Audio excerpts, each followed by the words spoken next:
मेरी उम्र उस समय करीब 25 साल थी। जिंदगी बाहर से ठीक दिखती थी, लेकिन अंदर से सब खाली था। न नौकरी में मन लगता था, न पैसों में टिकाव था, और न ही दिमाग को कभी शांति मिलती थी। रातें सबसे ज्यादा भारी लगती थीं। नींद तो आती थी, लेकिन चैन नहीं। अक्सर मैं अकेले मोबाइल चलाते हुए ऐसे विषय पढ़ने लगता जिन पर कोई खुलकर बात नहीं करता। तंत्र, साधना, गुप्त शक्तियां, और बार बार एक नाम सामने आता था, काजयक्षिणी। लोग लिखते थे, अगर ये प्रसन्न हो जाए तो जीवन की हर कमी पूरी कर देती है। लेकिन हर जगह एक चेतावनी भी होती थी कि ये साधना हर किसी के लिए नहीं है, और जो बीच में रुका वो टूट गया। उस समय मुझे डर से ज्यादा मजबूरी थी। अमावस्या की वही रात थी जब मैंने फैसला कर लिया। घर के एक छोटे से कमरे में मैंने खुद को बंद कर लिया। बत्ती बुझा दी, मोबाइल बंद किया, सिर्फ एक दीपक जलाया। दिल बहुत तेज धड़क रहा था। मैंने आंखें बंद की और पहली बार मंत्र बोला, ओम क्लीं काजयक्षिण्यै नमः। शुरुआत में सब सामान्य था, लेकिन कुछ ही देर में कमरे की हवा भारी हो गई। ऐसा लगने लगा जैसे कोई मेरे बहुत पास खड़ा है। और तभी मेरे कान के पास एक हल्की सी आवाज आई, तैयार हो। मेरे रोंगटे खड़े हो गए। आंखें खोलना चाहता था, लेकिन नहीं खोली। उसी रात मुझे समझ आ गया था, ये अब कहानी नहीं रही।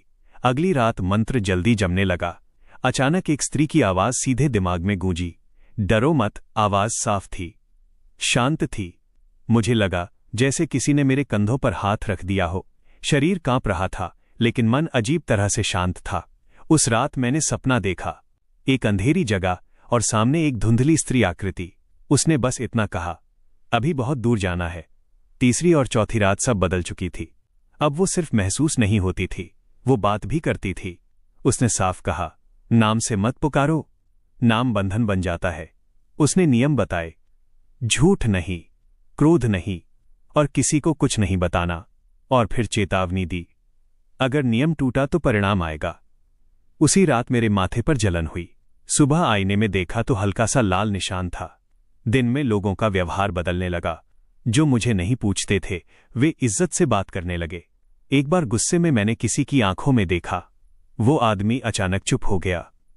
मैं डर गया, ये सब मेरे बस में नहीं था। फिर वो दिन आया जब घर वालों को मेरे बदलाव का एहसास होने लगा। माँ ने पूछा, बेटा ठीक तो है ना? मैंने झूठ बोला, और उसी पल सिर में दर्द उठा। मुझे समझ आ गया, ये सब देखा जा रहा है। फिर उसने कहा, हर शक्ति कुछ लेती है। और जब मैंने पूछा क्या, तो उसने बस कहा, संबंध। मेरे दिल में डर बैठ गया। और फिर वो सुबह आई जब खबर मिली कि मेरे मामा अचानक बेहोश हो गए हैं। बिल्कुल स्वस्थ थे, लेकिन अब डॉक्टर भी समझ नहीं पा रहे थे। मेरे कानों में वही शब्द गूंज रहे थे, जो सबसे पास होगा। मैं टूट गया। मैंने तय किया, अब ये सब बंद। लेकिन उस रात मैं भाग नहीं पाया। कमरा ठंडा हो गया, परछाई उभरी। उसने कहा, तुम बुला चुके हो। और जब वो सामने आई तो वो सुंदर नहीं थी, आंखें लाल, आवाज भारी, अब यह चुनाव तुम्हारा नहीं है। कमरे में तेज ठंडी हवा चली, दीपक झिलमिला रहा था, और उसके सामने वो आकृति अब दोनों का मेल थी, सुंदर और भयानक एक साथ। उसने कहा, एक जीवन या कई जीवन? मेरी धड़कन रुक सी गई। मैंने कांपती आवाज में पूछा, किसका जीवन? उसने मेरी ओर देखा, गहरी और ठंडी नजरों से, तुम्हारा।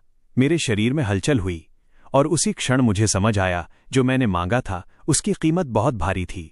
मैंने आंखें बंद कर लीं। दिल में डर, पछतावा और जिम्मेदारी तीनों एक साथ थे। उसने हाथ रखा मेरे सिर पर। तेज जलन हुई, लगता था शरीर किसी और का हो रहा हो। उसकी आवाज गूंजी, अब तुम लौट नहीं पाओगे। नींद धुंधली सी हुई। सपनों में मैंने देखा सारे जीवन की झलकियां, परिवार, दोस्त, खुशियां, साधारण जिंदगी, सब धीरे धीरे दूर हो रहे थे। लेकिन साथ में एक शक्ति महसूस हुई, जो पहले कभी नहीं थी।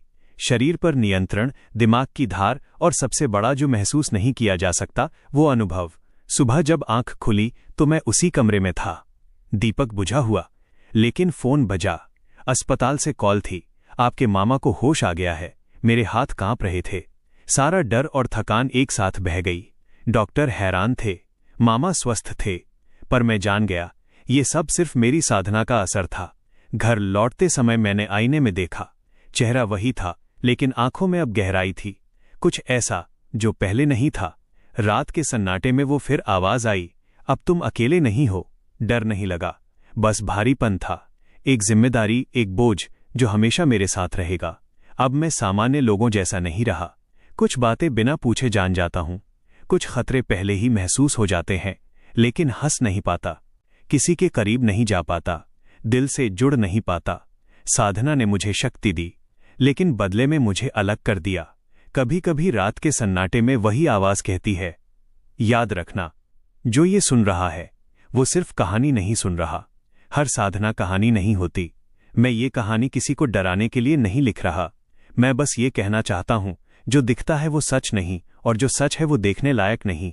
काज यक्षिणी साधना देती जरूर है, लेकिन जो लेती है वो जीवन भर वापस नहीं देती।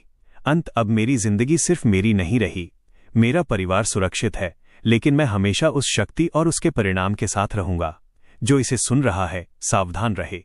हर दरवाजा खोलने लायक नहीं होता, हर साधना सिर्फ देने वाली नहीं होती, और यक्षिणी वो सिर्फ प्रतीक्षा कर रही है।